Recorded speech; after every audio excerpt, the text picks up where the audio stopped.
Hello friends, welcome to grow capital channel. और मैं आप सभी को बता दूं, जितने भी वीडियो पोस्ट कर रहा हूं ये सभी वीडियो आपके एजुकेशनल पर्पज़ के लिए है।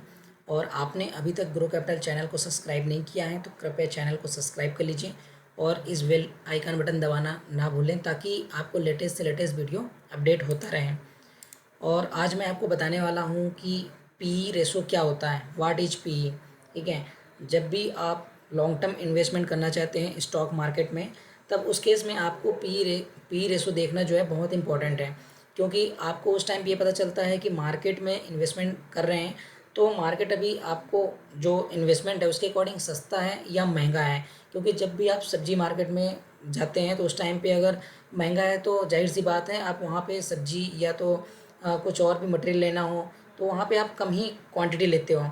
अगर आपको सस्ता मिले तो आप ज़्यादा लेके आ जाते हो। सेम वैसे ही केस में अगर आपको कोई चीज़ एक्चुअल प्राइस से लोअर लेवल में मिले तो आप वहाँ पे बाई करते हो और हायर लेवल पे मिले तो सेल कर देते हो या तो कम क्वांटिटी बाई करते हो। ठीक है, पी रेशो मतलब होता है प्राइस टू अर्निंग रेशो। अभी ये सभी चीज़ें आपको कहाँ से मिलेंगी और इसको निकालते कैसे हैं, इसका फार्मूला क्या है, तो इसके लिए आज आज मैं आपको सब कुछ बताऊँगा। तो अभी ये सभी चीज़ें आपको कहाँ से मिलने वाली है, क्योंकि कुछ लोग दूसरे वेबसाइट में जाके ढूंढते हैं, गूगल में सर्च करते हैं, एनएससी की वेबसाइट पे, बीएसई में। तो मैं आपको बता दूं, आप जो भी ब्रोकर हैं आपके पास, आप वहाँ पे भी सर्च करोगे उनको मिल जाएगा। अभी मैं जीरोधा यूज करता हूँ तो आपको जीरोधा में इजीली बता दूंगा। उसके अलावा मनी कंट्रोल कुछ लोग यूज करते हैं तो वहाँ पे भी मैं आपको बता दूंगा।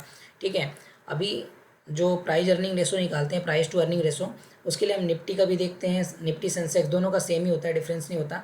उसके अलावा हम सेक्टर वाइज भी देखते हैं और स्टॉक का भी देखते हैं। ठीक है, स्टॉक वाइज के अकॉर्डिंग हम उसमें कंपेयर करते हैं कि उस स्टॉक का पर्टिकुलर उस स्टॉक का उस सेक्टर से पी रेशो कितना कम ज़्यादा है, और क्या वो कम है तो हमारे लिए बाय करने के लिए परफेक्ट है या ज़्यादा है तो हमारे लिए अवॉइड करने के लिए है। तो ये भी हम लोग डिस्कस करेंगे। ठीक है, सबसे पहले मैं आपको बता दूं, प्राइस टू अर्निंग रेशो निकालना है तो क्या करते हैं, उस स्टॉक का प्राइस जो भी मार्केट में रनिंग में चल रहा है, जो प्राइस एक्चुअल प्राइस वो, उसके अलावा जो ईपीएस है उसका, अर्निंग पर शेयर, ये हम डिवाइड करेंगे तो वहाँ पे उसका पी रेशो निकल जाएगा। अभी ये सभी चीज़ें आपको जो है पी रेशो निकालना है तो ये कहाँ मिलेगा, प्राइस कहाँ मिलेगा और पी, तो अभी तो सब कुछ आपको कैलकुलेटेड करके मिलेगा, अलग से कुछ करने की ज़रूरत नहीं है। तो जैसे कि मैंने बताया, मेरे पास जीरोधा का ऑलरेडी प्लेटफॉर्म है तो मैं जीरोधा यूज कर रहा हूँ। तो देखिए, अगर आप भी जीरोधा यूजर हैं तो इजीली आपको मिल जाएगा। अगर आप जीरोधा यूजर नहीं हैं तो कोई बात नहीं, डिस्क्रिप्शन में लिंक अवेलेबल है, आप वहाँ से अकाउंट ओपन कर सकते हैं। अकाउंट ओपनिंग के बाद आपको ग्रो कैपिटल का मेंबरशिप भी बहुत नॉमिनल प्राइस में मिल जाएगा। अभी देखिए, जैसे निफ्टी 50 है, मुझे अगर निफ्टी 50 का पी रेशो निकालना है तो मैं क्या करूँगा, यहाँ से फंडामेंटल में क्लिक करता हूँ। तो वैसे ही आपको यहाँ पे आप देखोगे पी 22, ये 22 मुझे पी मिल गया। ठीक है, यहाँ पे आप देखोगे ईयरली रिटर्न, यहाँ पे पूरा रिटर्न कितना है, और उसके बाद इधर देखोगे बाउंड वीक, हाई लो, सब कुछ आपको यहाँ पे इजीली मिल जाता है। तो ये हो गया निफ्टी का। हम बात करें इंडेक्सेस निफ्टी बैंक की, तो यहाँ पे आप देखोगे इधर भी है बाउंड वीक, हाई लो, और यहाँ पे पी 16 है। 16 मतलब अगर हम इंडेक्सेस की बात करते हैं तो मैक्सिमम हम 30 तक मानते हैं।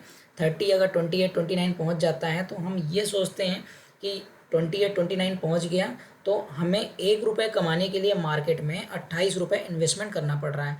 अभी यहाँ पे देखिए, बैंक निफ्टी का जो निफ्टी बैंक का है यहाँ पे ये 16 रुपये है। 16 रुपये है मतलब आपको 1 रुपये कमाने हैं तो मार्केट में 16 रुपये इन्वेस्टमेंट करने पड़ेंगे।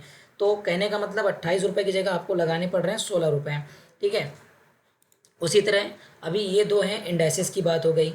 अगर हम किसी स्टॉक की बात करते हैं तो उसके लिए आप ऐसा कंपेयर नहीं कर सकते हो, क्योंकि अगर वो कोई बैंक सेक्टर है या तो कोई रिलायंस इंडस्ट्री जैसे ऑयल सेक्टर के हैं और भी दूसरे सभी सेक्टर में हैं, वो सेक्टर वाइज अगर वहाँ पे उसका प्राइस अर्निंग रेशो ज़्यादा है, इसका मतलब ये भी हो सकता है कि वो बहुत अच्छा प्रॉफिट में चल रहा है, बहुत अच्छा रेवेन्यू में चल रहा है, उसके लिए वो प्रॉफिट में है तो उसका प्राइस अर्निंग रेशो ज़्यादा है। तो आप उसमें ये नहीं कह सकते कि इसका लेवल 30 के पास पहुँच गया है तो हमें बाय नहीं करना चाहिए। क्या पता वो बहुत अच्छा प्रॉफिट में हो, इसके लिए अगर कोई प्राइस अर्निंग रेशो माइनस में चल रहा हो या 2 3 आ गया हो तो आप ये मत सोचिएगा कि 2 3 आ गया तो इसका फंडामेंटल के अकॉर्डिंग बहुत लोअर लेवल में मिल रहा है, इसको हम बाई कर लें। क्या पता वो लॉस में चल रहा हो। तो इसके लिए मैं आपको बताता हूँ। अभी देखिए, जैसे कोटक बैंक का, कोटक बैंक में आपने ये मोर में क्लिक किया, ये फंडामेंटल यहाँ पे ओपन हो गया।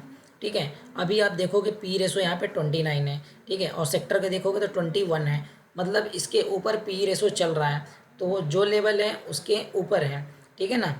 तो यहाँ पे अगर हमें देखना है इसका फंडामेंटल एनालिसिस के अकॉर्डिंग कि इसमें क्या क्या प्रॉफिट है, ये है, तो आपको और कहीं जाने की ज़रूरत नहीं है, इसी में सी डिटेल में आप क्लिक करिए, नया टैब ओपन हो जाएगा। नया टैब ओपन होते ही आपको ऐसा कुछ मिलेगा, ठीक है। अभी ये कोटक महिंद्रा बैंक, यहाँ पे ओवरव्यू, फॉरकास्ट, फाइनेंशियल, पीर, ये सभी कुछ हैं। अभी आप देखोगे हाई लो और रिटर्न, ठीक है, ये ओपन हो गया। अभी मैं फाइनेंशियल में क्लिक करता हूँ, तो मैंने आपको बता दिया था पी रेशो स्टार्टिंग में मिल जाएगा और ईपीएस की ज़रूरत पड़ेगी, तो ये है ईपीएस, ठीक है, अर्निंग पर शेयर, मतलब पर शेयर में कंपनी इतना अर्निंग कर रहा है। तो आप देखोगे 2017 में ईपीएस था 26, 18 में देखोगे तो 33 था, 2019 में देखोगे 37 था, 2020 में देखोगे तो 44। मतलब यहाँ पे जो अर्निंग पर शेयर है ये बढ़ता ही जा रहा है, मतलब कंपनी का ग्रोथ बहुत अच्छा हो रहा है।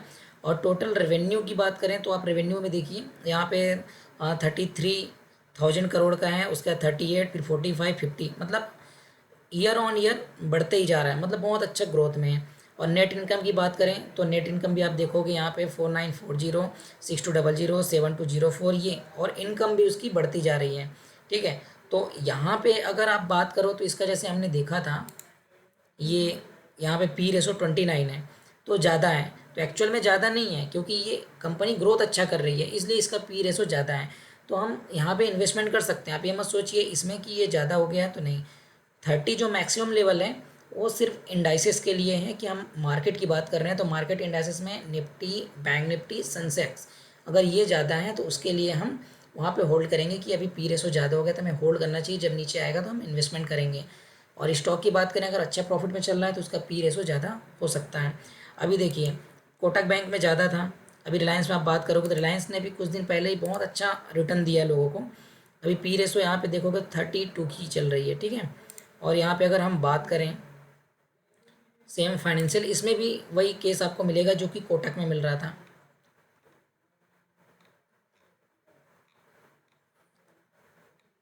अभी देखिए टोटल रेवेन्यू इसका भी सेम वही 3, 4, 5, 6, ठीक है। नेट इनकम भी आप देखोगे 29, 36, 39, 39, ऐसा करके ईपीएस भी आपका ये देखिए बढ़ते गए। यहाँ पे इसमें जो है ये जून में थोड़ा सा डाउन हुआ, डाउन नहीं मतलब सेम उसी के आसपास हुआ, और यहाँ पे ईपीएस भी थोड़ा सा करेक्शन लिया है। तो आप यहाँ पे देखोगे तो इसमें बहुत अच्छा है। अगर हम वही बात करें यहाँ पे, जैसे मैंने एक और किया था इंडियन ऑयल का, अभी इंडियन ऑयल का आप देखोगे तो यहाँ पे आपको पी रेशो क्या मिल रहा है, माइनस में मिल रहा है, माइनस में मिल रहा है। तो आप सोचोगे कि बहुत माइनस में आ गया तो मैं लोअर लेवल में तो बाई कर लूँ। इसका सेक्टर का हम बात करें तो 24 है, और यहाँ पे पी रेशो इसकी बात करें तो माइनस में है।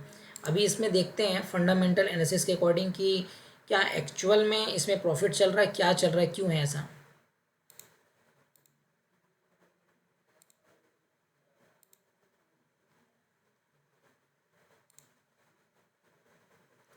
जैसा कि मनी कंट्रोल में बताया, मनी कंट्रोल अगर आप ओपन करते हैं, मैं जब तक ये बता देता हूँ कि अगर आपके पास जीरोधा नहीं है, आपको पी रेशो और ईपीएस निकालना है, तो कहाँ से देखोगे कि उस पर्टिकुलर स्टॉक का क्या चल रहा है।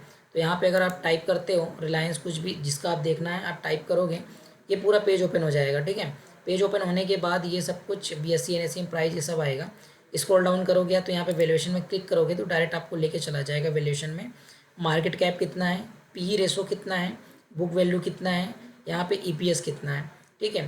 तो जैसा कि अभी मैंने आपको बताया था कि पी रेशो हमें निकालना है, तो उस पर्टिकुलर स्टॉक का जो प्राइस है उस प्राइस में हम ईपीएस को डिवाइड कर देंगे, ठीक है। तो डिवाइड करने पे हमें एक्चुअल में पी रेशो मिल जाएगा। तो अभी देखो मैं बता देता हूँ, ये कैलकुलेटर मैंने ओपन किया, रिलायंस का प्राइस आप देखोगे 202021, ठीक है, 2081, और यहाँ पे ईपीएस है 49 का, डिवाइड बाई 49 कितना आ रहा है, 42 आ रहा है पी रेशो। अब यहाँ पे देख लो पी रेशो कितना है, 42।